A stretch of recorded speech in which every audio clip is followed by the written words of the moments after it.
चलिए अब फिर से शुरू करते हैं एक नया question, selection of terms in GP पे। देखना कितना आसानी से ये क्वेश्चंस बनेगा अगर आप थ्योरी अच्छे से देखे हो तब। नहीं भी देखे हो तो भी आपको क्वेश्चन बताएंगे, यहीं पे थ्योरी भी क्लियर कर देंगे। आप समझना, find 3 numbers in GP. 3 numbers in GP, आपको क्या करना है, 3 नंबर्स जीपी में है उसे निकालना है, फाइंड करना है। Whose sum is 13 and the sum of whose square is 91। जिसका सम आपको 13 दिया है और sum of whose square is 91।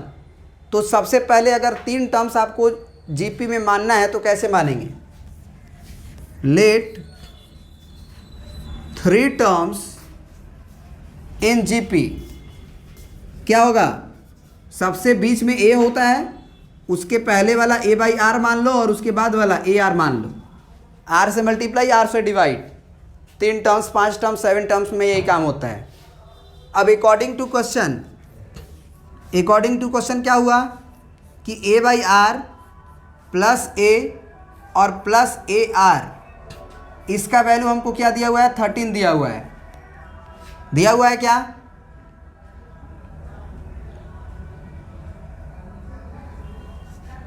Also क्या दिया है, and the sum of whose square is 91। यानी कि पहला टर्म आपका ए आर है, इसका स्क्वायर कर लो। दूसरा टर्म है, इसका स्क्वायर कर लो। तीसरा टर्म आपका ए आर है, ए स्क्वायर आर स्क्वायर कर लो।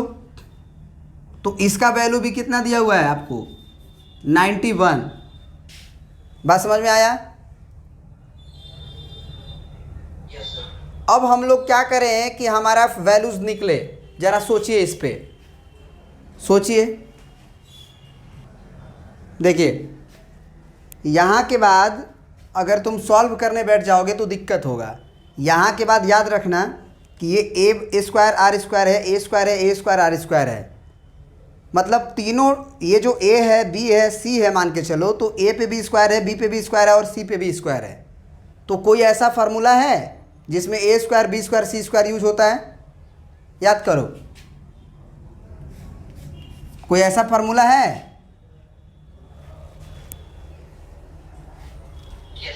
कोई ऐसा फार्मूला है जिसमें ए का स्क्वायर, बी का स्क्वायर, सी स्क्वायर यूज होता है? ए प्लस बी प्लस सी का होल स्क्वायर नहीं होता है? ए प्लस बी प्लस सी का होल स्क्वायर होता है ना? होता है। तो हम यहाँ पे क्या करेंगे, इसको इक्वेशन 1 मानेंगे और इसको इक्वेशन 2 मानेंगे। तो इक्वेशन 1 को हम क्या कर देंगे, स्क्वायर, यानी कि squaring equation 1 both side, squaring equation 1 both side. उससे देखना कितना आसानी से क्वेश्चन बनेगा। जैसे हम दोनों तरफ स्क्वायर करेंगे तो ये बन जाएगा हमारा a by are plus a r का होल स्क्वायर, और ये बनेगा 13 का स्क्वायर 169। अब आप हमें बताओ कि ए प्लस बी प्लस सी का होल स्क्वायर हम क्या लिखें? क्या हम ए स्क्वायर बी स्क्वायर सी स्क्वायर फिर 2ab 2bc 2ca लिखें? तो ये हो गया हमारा ए स्क्वायर, ये हो गया हमारा बी स्क्वायर, ये हो गया हमारा सी स्क्वायर। और फिर हम क्या करते हैं कि 2 कॉमन ले लेते हैं, 2 कॉमन ले लेते हैं क्योंकि 2ab 2bc 2ca लिखना है। तो 2 कॉमन ले लिए, तो ए बी जब लिखेंगे तो क्या होगा जरा बताओ, ए और बी तो यही ना है, तो ए स्क्वायर बाई आर, फिर प्लस के बाद क्या लिखेंगे 2bc। तो जब 2bc लिखेंगे तो क्या आएगा, 2 इंटू ए स्क्वायर आर, क्योंकि ए में ए का मल्टीप्लाई होगा ना, 2a स्क्वायर आर। फिर 2ca लिखेंगे तो 2 कॉमन लिए, सॉरी 2 कॉमन लिए, और 2ca लिखेंगे तो c तो बाहर, 2 तो बाहर है, c a होगा तो r कट जाएगा और सिंपल ए स्क्वायर बचेगा। सही है जी।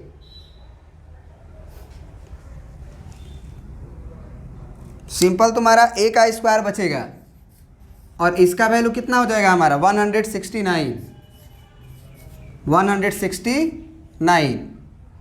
यहाँ तक समझ में आया है? Yes sir. इसके बाद क्या करेंगे आप बताओ, इसको थोड़ा सा मिटा रहे हैं, ठीक है। क्योंकि हमको थोड़ा ज़्यादा जगह चाहिए। चलो बताओ अब क्या करें। अब यहाँ से देखो ध्यान से, a square by r square, a square और ए स्क्वायर आर स्क्वायर का वैल्यू तो हमको मालूम है ना, ये वाला 91 है। तो इस पूरे के जगह पे हम 91 लिख सकते हैं। तो ये हो गया हमारा 91 और प्लस 2 टाइम्स ऑफ, अंदर क्या हो जाएगा हमारा, अंदर क्या हो जाएगा हमारा, ज़रा बताओ आप। क्या हम लोग यहाँ से ए स्क्वायर भी कॉमन ले सकते हैं? तो क्या बचेगा हमारे पास, 1 बाई आर बचेगा प्लस आर बचेगा प्लस 1 बचेगा, और इसका वैल्यू हो जाएगा 169। अब ज़रा यहाँ से इक्वेशन नंबर 1 से बताना, इक्वेशन नंबर 1 से क्या हम लोग ए कॉमन ले सकते हैं? तो जब हम लोग ए कॉमन लेंगे तो क्या एक्चुअल में बचेगा, 1 by are plus 1 plus R, यही ना बचेगा। और उस ए को जब कॉमन लेंगे तो उस ए को हम आरएचएस में भेज देंगे, तो क्या वो 13 बाई ए हो जाएगा? तो इसका मतलब हुआ कि 91 और प्लस 2a स्क्वायर को रहने देंगे, और इस क्वांटिटी को हम लोग 1 बाई ए लिख देंगे, 1 बाई नहीं बल्कि 13 बाई ए, 13 बाई ए, क्योंकि ये ए कॉमन हो चुका है। अब 1 by are plus 1 plus R के लिए हमको ए को भेजना होगा, तो 13 बाई ए। क्या कोई दिक्कत है समझने में? Is equal to 169। अब कोई कहेगा कि सर आपने कैसे किया, तो हम कहेंगे फ्रॉम वन इक्वेशन 1 से हमने 13 बाई ए लिखा। अब यहाँ से ए कट जाएगा हमारा, और 91 को हम बराबर के उधर भेजेंगे, तो ये 13 दूना के 26 ए हो गया, और बराबर के उधर अगर ये 91 जाके घटेगा तो 9 में से 1 गया 8, और वो हो गया 6 में से, यानी कि 16 में से 9 जाएगा, तो 16 में से 9 जाएगा तो कितना हो जाएगा, 7 ना। तो यानी कि ए का वैल्यू कितना आ गया हमारा, 78 डिवाइडेड बाई 26। तो कितना से कट जाएगा, कितना से, 13 से, 3 बार में तो कट जाएगा ना, लग रहा है 3 बार में ही कट ही जाएगा। तो ए का वैल्यू तुम्हारा 3 आ गया। अब ए का वैल्यू अगर 3 आ गया मान के चलो, तो हम लोग इक्वेशन 1 का यूज करके आर का भी तो वैल्यू निकाल सकते हैं ना। तो थोड़ा सा जगह का हमको ज़रूरत है, आप इतना पहले प्रिंट कर लो फिर बताते हैं।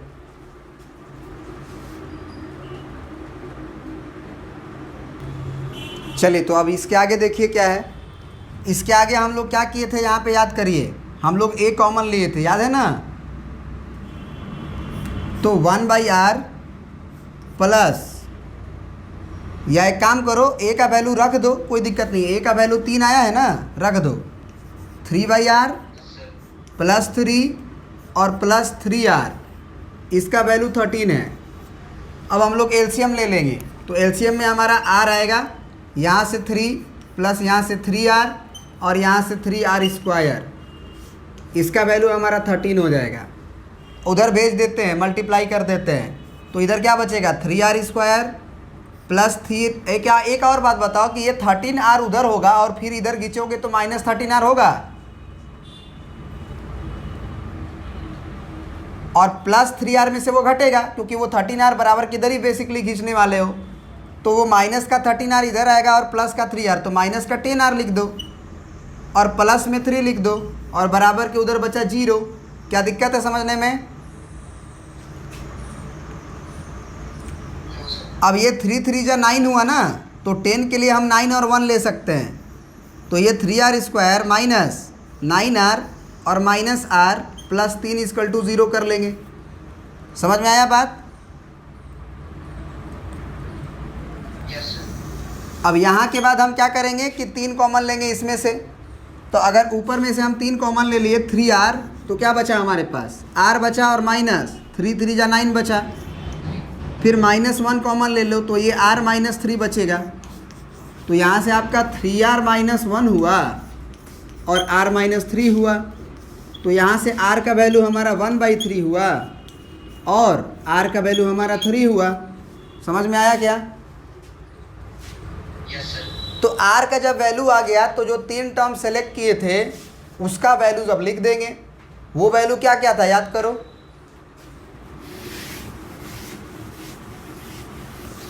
वो वैल्यू क्या क्या था?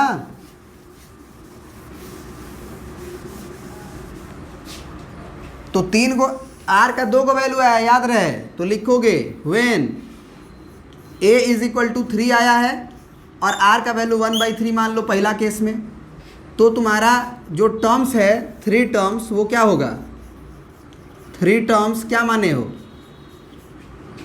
a/r था, a था, ar था, तो a/r क्या आएगा? a/r का मतलब हुआ, सुनना ध्यान से, गलती हो जाती है यहाँ पे, a का वैल्यू 3 है, आर का वैल्यू नीचे रखना है तो वो नीचे 1/3 जाएगा तो वो ऊपर न चला जाएगा, 9 हो जाएगा। फिर a का वैल्यू 3 है और ar का वैल्यू यानी कि इसका मल्टीप्लाई होगा डायरेक्ट, तो 3 से 3 कट के 1 आ जाएगा। ये हुआ। दूसरा केस कि when a is equal to, तो 3 था तुम्हारा और r इज इक्वल टू 3 है, देन तब क्या होगा? 3 टर्म्स जो माने हो, तो 3 टर्म्स तुम्हारा क्या है? वो है a/r, a और ar। तो अब जरा बताओ a/r क्या होगा? 3 तो कट जाएगा ना, 1 होगा, a का वैल्यू 3 होगा और ये वापस से 9 होगा। तो उल्टा होता है, याद रखना, अगर एक 931 है तो एक अगला 139 ही होगा। रेसिप्रोकल ले लो या उल्टा कर दो, कोई रेसिप्रोकल नहीं, उल्टा कर दोगे। समझ में आया ना? प्रिंट कर लीजिए इसको।